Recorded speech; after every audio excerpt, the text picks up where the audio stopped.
Hey, I thought I'd give you a little bit of an introduction into Thomas Paine. Conscious that most British people have never heard of him, though almost every American knows who he is. This has something to do with the fact that basically he helped us lose America and then came back to this country and called for the abolition of the monarchy.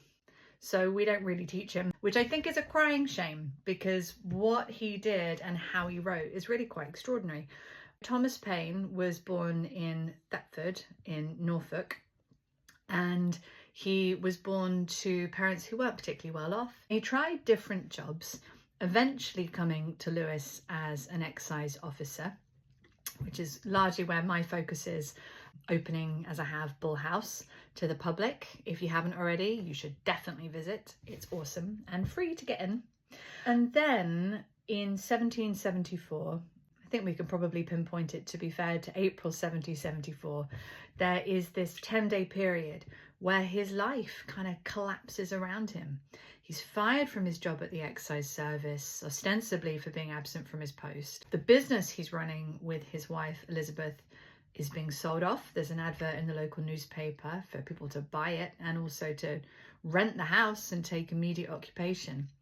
And I think quite critically here, his and Elizabeth's lawyers are communicating about legal separation.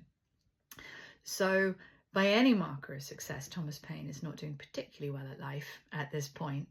But at some point, he's been introduced to Benjamin Franklin. So he's not quite at rock bottom.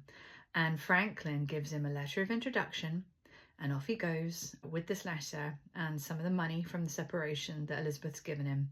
He takes a boat and he sails to Philadelphia.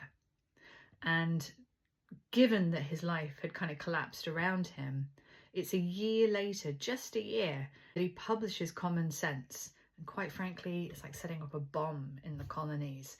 The impact really cannot be overstated.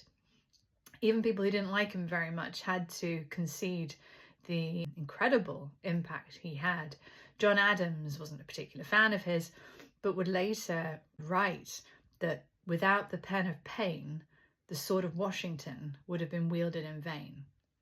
And that's quite the statement, particularly from someone who didn't really like him very much. So that's Thomas Paine. Very, very briefly. There's lots more to say, which I will share with you in other videos. And so please follow, like, and stay tuned for more.